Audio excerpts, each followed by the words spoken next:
नमस्कार साथियों, मैं जितेंद्र और आप देख रहे हैं अपना चैनल प्रगतिशील पशुपालक।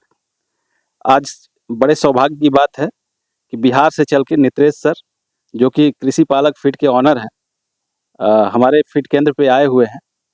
तो परिचय के तो मोहताज नहीं हैं, लेकिन बहुत से ऐसे व्यूअर्स हैं जो कि इनका चेहरा नहीं देखे होंगे। थोड़ा-सा हम सर से परिचय ले लेते हैं, उसके बाद आगे बातें जारी करते हैं। नमस्कार सर, एक छोटा-सा अपना परिचय बता दीजिए। जितेंद्र जी, हमारा नाम नितेश है और आपके चैनल के सभी व्यूअर्स को हमारा प्रणाम।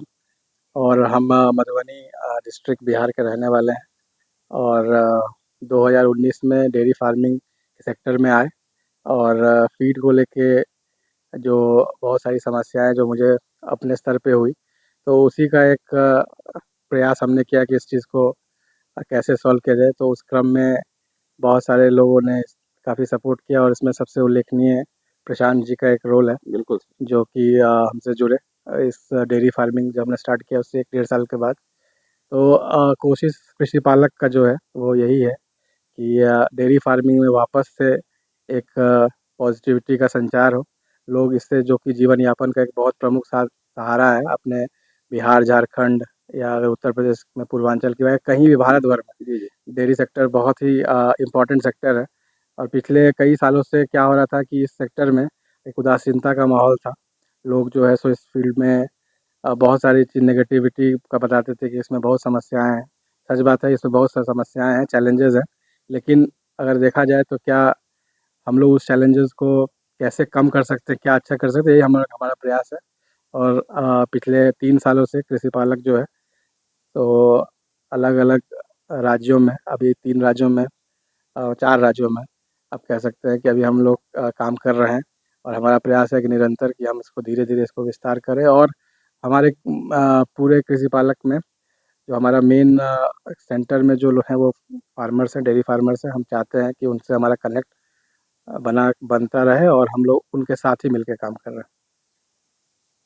कहीं न कहीं ये चंदौली वासियों के लिए सौभाग्य की बात है कि कृषि पालक आपके क्षेत्र में उपलब्ध हो चुका है। और ये धानापुर प्रखंड के अहिकौरा ग्राम सभा में ओड़ौला गाँव है, जो कि धानापुर से और कमालपुर के मध्य में है। और कहीं न कहीं सर ने प्रशांत सर का नाम लिया, और प्रशांत सर का नाम पहले भी आप लोग देखे होंगे, कहीं न कहीं केमिन से जुड़ा हुआ है। उनकी पहचान, अगर कहीं उनका नाम आता है तो शुरू से ही लोग समझ जाते हैं कि हाँ, वो केमिन वाले। केमिन एक अच्छी कंपनी है, आप लोग जानते ही होंगे उसके बारे में, तो उस पे हम लोग विशेष चर्चा नहीं करेंगे। हम उस पे चर्चा करेंगे कि आगे जो है पशुपालकों के लिए, जो हमारे क्षेत्र के पूर्वांचल के जो किसान हैं, पशुपालक हैं, उनके लिए सर का क्या विज़न है, आगे क्या-क्या योजनाएँ हैं, उस पे चर्चा कर लेते हैं। जितेंद्र जी, देखिए एक चीज़ जो हम लोग जो किसानों के साथ काम करते हैं, जाते हैं उनके गाँव में जाते हैं, उनसे मिलते हैं, तो एक जो हम हमेशा रास्ते में जब हम वहाँ से वापस जाते हैं, तो हम लोग डिस्कस करते हैं कि हमने इस जगह पे क्या देखा और ये जगह बाकी जगह से क्या अलग है। जी। तो आपको हम बता दें कि जो ये पूर्वांचल का इलाका है, ये ब्रीड के मामले में जो है सो एक्चुअली में देखा जाए तो बहुत सारे इलाकों से, जैसे हम झारखंड की बात करें, बिहार की बात करें, तो ये आगे है। पर यहाँ पे क्या समस्या है कि यहाँ प्रोडक्शन जो है वो उस नस्ल के अनुपात में नहीं है। इसका बहुत बड़ा कारण है कि किसानों को जानकारी नहीं है कि फीडिंग कैसा होना चाहिए, क्या होना चाहिए। और इसके लिए एक बहुत ज़्यादा ज़रूरी है कि यहाँ पे जागरूकता जो है वो होनी चाहिए कि आप अपने मवेशियों को, अपने पशुओं को क्या खिला रहे हैं, कैसे खिला रहे हैं, इसके बारे में जानकारी, जबकि हमारे किसान ही बताते हैं कि ज़्यादा तो यहाँ पे फ़ोकस रहता है वो रेट को लेके रहता है जी। कि किसी फ़ीड का फलाना रेट है। ये हम जब डेयरी फार्म हमने स्टार्ट किया था, ये तब से हमने इस चीज़ को देखा कि लोग क्वालिटी पे या उत्पादन पे बात ना करके रेट पे, जैसे मान लीजिए कैसे कोई ये कह सकता है कि किसी फ़ीड का रेट 1200 रुपये होना चाहिए या 1500 ही होना चाहिए या 2000 ही होना चाहिए। सवाल ये होना चाहिए कि हम हमारा लागत क्या है और हमारा उत्पादन क्या है। अगर हम 1000 रुपये लगा के 800 में घाटे में चल रहे हैं और 2000 रुपये लगा के 2500 फ़ायदे में चल रहे हैं, तो आप खुद सोचिए लॉजिकल क्या है।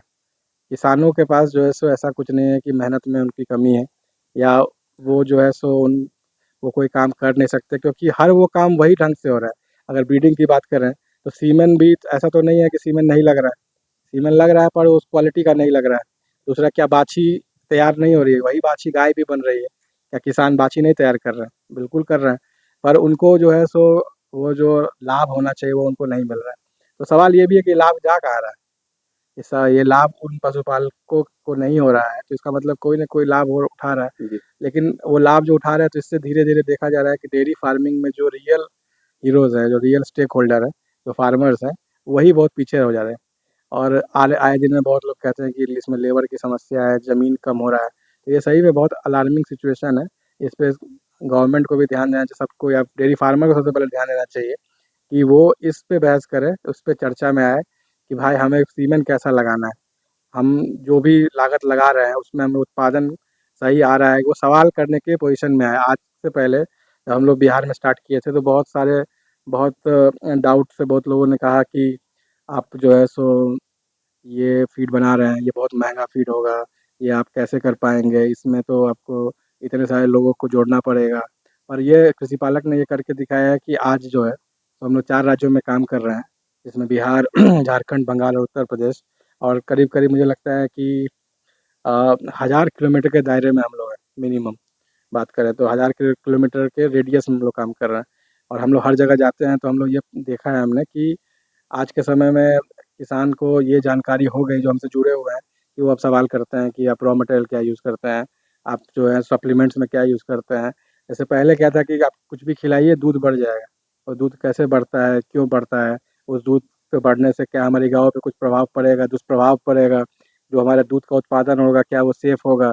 तो ये सब चीज़ों को बहुत दिनों से लोगों ने बढ़वा के रखा है कि नहीं किसान नहीं ज़्यादा पढ़े लिखे नहीं हैं, अनपढ़ है, या उनको इस चीज़ की क्या मतलब है, ऐसा नहीं। किसान मेहनत तो कर सकता है, वो बिल्कुल जागरूक हो सकता है, वो सवाल कर सकता है, उसको सवाल पूछना ही चाहिए, उसको पूछना ही पड़ेगा कि हमें रेट पे मत भटकाइए, हमें बताइए कि हमें मिलेगा क्या? अगर हमें ₹10 लगाने से ₹12 आएगा क्या? ये सवाल होना चाहिए। और ₹10 लगा के ₹12 क्या मुझे साल भर आएगा? कि अगले साल भी क्या आएगा? कि ऐसा तो नहीं होगा ₹10 से ₹12 अभी 2 महीने आएगा, फिर मेरा ₹5 होगा। तो ये सब सवाल किसान को सोचना चाहिए क्योंकि वो प्रोड्यूसर है। जी। तो जब तक ये भी बहुत विमर्श का चर्चा का विषय है कि किसान जो प्रोड्यूसर है उसको अपने प्रोडक्ट के बारे में, अपने प्रोडक्शन या प्रोसेस के बारे में पूरे पूरे जानकारी होनी चाहिए। तो इसमें हम आपके जैसे बहुत सारे लोग जो कि इस क्षेत्र में काम कर रहे हैं, तो ये आप लोग साइलेंट वर्कर हैं, इसमें कहीं रिकॉग्निशन तो नहीं है, कोई गवर्नमेंट या कोई फार्मर्स भी इस चीज़ को अभी शुरुआत में नहीं समझेंगे। लेकिन जो लोग काम आप लोग कर रहे हैं, अपने चैनल के माध्यम से कर रहे हैं। आज सोशल मीडिया का ऐसा दौर है कि सबके पास इंटरनेट है, मोबाइल फ़ोन है और समय भी है तो लोग देखते हैं। अगर आपके चैनल को देख रहे हैं, तो हम उनसे यही कहना चाहेंगे कि अवेयरनेस पे काम सबसे पहले इम्पोर्टेंट है। और ये निराश होने वाली कोई बात नहीं है। बहुत लोग कहेंगे कि नहीं हमारे क्षेत्र में ये नहीं हो सकता है। जैसे हमारा क्षेत्र बहुत पीछे है इस मामले में, ऐसा कुछ नहीं, इसमें 1 साल का ही समय लगता है। जैसे प्रोसेस सब वही है, जी। कुछ आप अलग नहीं करने वाले हैं। आप सीमेंट लगाएँगे, आप ट्रांज़िशन जो हम लोग बताते हैं ट्रांज़िशन के बारे में, ट्रांज़िशन आप कराएँ, तो उससे क्या आपको लाभ हो सकता है? आपका डेयरी फार्मिंग फिर से एक समझिए रिचार्ज हो जाता है। नए सिरे से आपको लगेगा कि आप कर रहे हैं। और ये सब सब चीज़ें जो है सुनी-सुनाई नहीं है, ये सब का ज़मीन पे रिज़ल्ट है। और ये रिज़ल्ट भारत के बहुत सारे राज्यों से किसानों ने जब इसको उपलब्धि के रूप में हासिल किया, तो क्यों ना हम अपने क्षेत्र, चाहे वो पूर्वांचल हो, चाहे वो बिहार हो, चाहे झारखंड हो, चाहे बंगाल हो, क्यों नहीं हम लोग इस चीज़ को अपने क्षेत्र में विकसित करें, इसको डेवलप करें और सब लोग एक-दूसरे को सपोर्ट करके इसका जो हमारा कॉन्सेप्ट है कम्युनिटी फार्मिंग का, ये डेयरी फार्मर्स का कम्युनिटी है। इसमें हम ज़्यादातर जो स्टेक होल्डर्स हो डेयरी फार्मर है, कहीं न कहीं डेयरी फार्मिंग से जुड़े हुए हैं। चाहे आप हो, तो मुझे लगता है कि आप ये यूट्यूब चैनल भी चला रहे हैं, उसमें भी आपका कंटेंट में कैसा तो नहीं है कि आप उसमें कोई समाचार कवर कर रहे हैं या आप जो है सो कोई बॉलीवुड सेलिब्रिटीज़ या स्पोर्ट्स कवर नहीं कर रहे हैं। आप एक रोज़ी-रोटी का जो बहुत प्रमुख साधन है, डेयरी फार्मिंग, उसको कवर कर रहे हैं। तो इस चीज़ का हम देखते हैं कि जो हमारे साथ जो ये कम्युनिटी का विस्तार हो, इसमें आप लोगों की बहुत महत्वपूर्ण भूमिका है। और हम यही आपसे भी आग्रह करेंगे कि आप अपने डेयरी फार्म के साथ-साथ जो इस आस-पास के जो डेयरी फार्मर्स हैं, उनके लिए भी एक गाइडिंग लाइट का काम करें, उनको एक मार्गदर्शन भी दें और साथ ही साथ अ, सिर्फ़ ये बता देना कि ये चीज़ करना है, बट वो उपलब्ध कैसे होगा, वो उनको सही समय पे कैसे मिलेगा, इस पे भी काम करने की आवश्यकता है। तो हमारा ये छोटा-सा प्रयास था कि इस चीज़ को हम लोग ऐसे विकसित करें, पहले तो फ़ीड के माध्यम से, फिर केंद्र के माध्यम से, हम लोग ये इस पे काम कर रहे हैं। एक लाइन है, सफ़र में चला था अकेले रास्ते में हम कई हमसफ़र मिल गए। नहीं, इसको ये तो कहते हैं कि मैं अकेला चला था जाने पे मंज़िल मगर लोग मिलते गए, कारोबार बढ़ता गया। कारवा बढ़ता गया। तो वही है, ये कृषि पालक फीड का यही लक्ष्य है कि एक कम्युनिटी बना के, एक समूह बना के जो है किसानों को लाभान्वित किया जाए। सर, एक छोटा-सा और प्रश्न रहेगा, ब्रीडिंग पे क्या आगे योजनाएँ हैं, जैसे कि अच्छे सीमन वगैरह कुछ? देखिए इसमें हम लोग इसको इस तरह से देखते हैं कि डेयरी फार्मर जो है उसको सबसे पहले तो ये बहुत चीज़ की समझ इसलिए नहीं है क्योंकि किसी ने उन्हें बताया नहीं है कि नस्ल में सबसे पहले उनको डिफरेंस करने की ज़रूरत है कि एचएफ क्या है, जर्सी क्या है, साहिवाल क्या है, गिर क्या है, ये सब नस्ल कैसे है आपके पास। दूसरी बात कि जो उनके पास नस्ल है वो किस नस्ल में है, क्या वो क्रॉस ब्रीड में है, तो प्रमुखता से वो कौन से ब्रीड में है। ऐसा भी आप देखेंगे कि आप ही के पास गाय है, वो ज़्यादातर उसमें ज़्यादा जर्सी का अंश है या ज़्यादा उसमें साहिवाल का अंश है। ये समझ विकसित करने की ज़रूरत है और इसके लिए केंद्र के जो भी संचालक होते हैं उनसे हम रिक्वेस्ट करते हैं कि ये भी आप ज़रूर बताएँ जहाँ भी जाएँ, तो जैसे ये इम्पोर्टेंट है कि आप उनके गायों के बारे में उनको फीडबैक दें कि आपकी गाय कैसी है, आप इस पे आप क्या कर सकते हैं। जैसे मान लीजिए कोई गाय एचएफ पे ज़्यादा है, क्रॉस में है, या उस किसान को है कि नहीं अब हमको एचएफ पे काम करना है। तो एचएफ में क्या है कि बहुत सारी कंपनीज़ हैं जो कि सीमेंट उपलब्ध कराती हैं, चाहे वो एनडीडीबी का एसएजी हो, चाहे एबीएस हो, चाहे वर्ल्ड वाइड शायर हो। तो इस तरह की कंपनीज़ हैं जो कि इम्पोर्टेड वूल वगैरह उपलब्ध कराती है सीमेंट भारत में। लेकिन इसमें समस्या क्या है कि ये आसानी से उपलब्ध नहीं है बहुत सारे क्षेत्रों में। और जो बड़े पशुपालक हैं वो तो इसको अरेंज कर लेते हैं क्योंकि वो इसको सबसे बड़ी समस्या सीमेंट के लिए क्या है कि इसको रख-रखाव जो है, इसको टेम्परेचर मेंटेन करने के साथ होता है। इसमें एक एल-एन-2 का कंटेनर लगता है और जो छोटे पशुपालक हैं वो अफ़ोर्ड नहीं कर सकते हैं 35 लीटर का कंटेनर। तो हम ये सोचते हैं कि जो भी हमारा डेयरी केंद्र, जी। उस डेयरी केंद्र में एक वो सुविधा हो कि वहाँ पे उसका जो मैनेजमेंट है वो रहे, ताकि किसान अगर किसी को सेक्स सेल लगाना है, किसी बाछी जो पैदा होती है वो फीमेल लगाना है, तो उनको ये बिल्कुल कॉन्फिडेंस रहे कि हमारे केंद्र में, डेयरी केंद्र में वो सीमेन अवेलेबल है और अच्छे से रख-रखाव के साथ अवेलेबल है, ताकि जब उसको किसी एआई वर्कर के माध्यम से उसको एआई कराया जाए, तो कंसेप्शन जब हो तो उनके पास बिल्कुल प्रमाणित रिज़ल्ट आए। कई बार ऐसा भी देखने को मिलता है, बहुत किसान बताते हैं कि हमें बताया गया कि ये सेक्स सेल है और जब उन्होंने देखा कि रिजल्ट नेगेटिव आया। एचएफ की जगह पे साहिवाल आ गया। तो ऐसे इस तरह का चीज़ें तो हम थोड़ा अपील करेंगे एआई वर्कर से भी कि देखिए ये जो आप काम कर रहे हैं, थोड़ी-सी जागरूकता आप अपने अंदर लाइए। ये एक ऐसा काम है जिसमें आपको पैसा ही कमाना है, तो आप किसान से आप उसको वैल्यू दे के उससे पैसा कमाइए। जी। आप उसको कहिए कि देखिए आप ₹500 इसका चार्ज है, सही चार्ज उससे लीजिए, उसको समझाइए। इसमें आपको भी, आपके लिए भी अच्छा है ये, क्योंकि जो लोग जुड़ेंगे, जो किसान आपके भरोसे पे हैं, आप उनको ठग सकते हैं, आसानी से ठग सकते हैं। लेकिन अगर वो किसान ही नहीं रहेंगे, तो आप समझिए आज से 10 साल बाद, 15 साल बाद आप फिर क्या करेंगे? बिल्कुल। तो ये ऐसे पेड़ पे आप बैठे हुए हैं उसको प्लीज़ काटिए मत। उनको एजुकेट करिए, उनको अवेयर करिए और ब्रीडिंग को लेके हम यही कोशिश करें इस केंद्र के माध्यम से अच्छे क्वालिटी का सीमेन एबीएस का हो और उसमें जर्सी, एचएफ हम कुछ नाम भी ले लेते हैं ताकि किसानों को लगे कि बिल्कुल हमें, सर। क्योंकि आज के समय में बहुत लोग जागरूक भी हो रहे हैं। तो एबीएस में जो अच्छी बुल्स हैं, एचएफ में जैसे ब्रूट हो गई, अरमाडा हो गई, स्पाइक हो गई, आपको ब्रावो हो गई।